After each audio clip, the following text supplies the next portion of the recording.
situation facing Uyghurs at present in 2018 you could describe as sort of an assault on the Uyghur identity. Now you can go back a few decades post-Cultural Revolution. There was some opening space in China, but in the late 80s, early 90s, that's when you see sort of some of these small policies being implemented.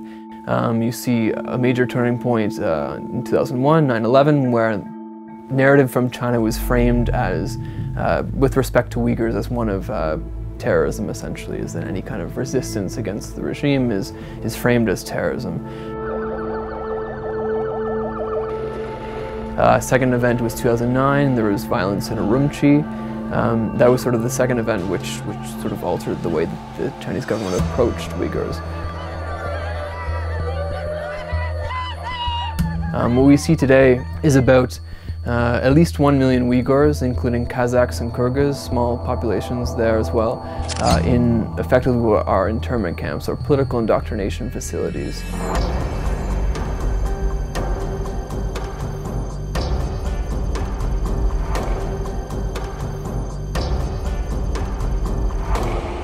Essentially what happens in these camps, Uyghurs are taken for two main criteria. The first is the expression of religious sentiment.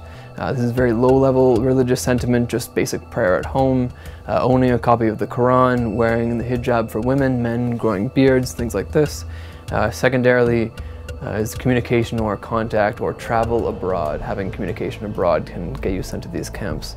Now the camps are quite severe in terms of what's happening inside. It's a mix of political indoctrination in terms of Chinese language classes, propaganda classes to sort of reorient Uyghurs back towards the Communist Party from sort of more basic cultural expression of the Uyghur identity. Whole, it's a facility to effectively erode the Uyghur identity as a whole on a number of lines, religious issues, language rights, things like this. But I think it's important also to see the camps not in isolation. The camps didn't just appear out of nowhere. This was very much the end point of at least 3 decades of pretty severe policy from the Chinese government. And I think we can sort of see this also in terms of the response to 30 years of policy before the camps existed, and the lack of response from Western governments or other governments to these policies really gave China the green light to open these camps. We frame it from the Uyghur Congress's perspective, and most Uyghurs overseas see it as basically a surveillance state. This is sort of the logical endpoint of any kind of policy where a government is able to do anything it wants with surveillance technology. I spoke about freedom of movement already. Uyghurs are not allowed to move freely around their cities, around their towns. We're talking about pretty blatant discrimination. Uyghurs who have to go through checkpoints, full body scans, iris scans to get through different neighborhoods. Now the Chinese population just walks around the checkpoints and they're waved through. It's very classic ethnic profiling discrimination. So outside the camps, there really is no freedom to do anything. Uyghurs on the streets, from what we've heard from reports, from journalists and from Uyghurs who live there, is that people are afraid to speak. They're afraid to say anything that might put them at risk.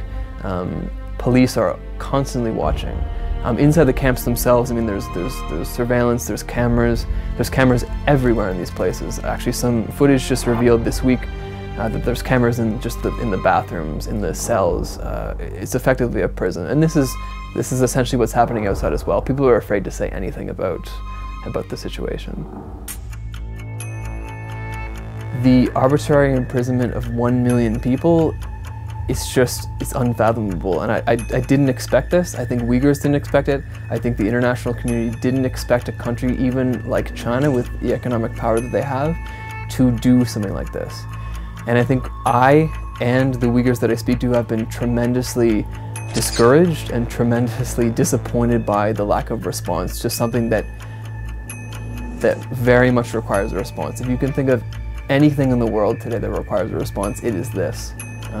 And we just haven't seen it yet. But we're hopeful that people are waking up to this. I think Uyghurs are waking up to it. I think the response is sort of culminating. I think there's something happening. I think we see that in the journalism that's come out. We see that in the activism from Uyghurs. We see this in sort of cross-activism with other groups. States are starting to speak out more strongly. There's something happening, but it's not fast enough for our liking, but we'll continue to work with whoever will support us in this.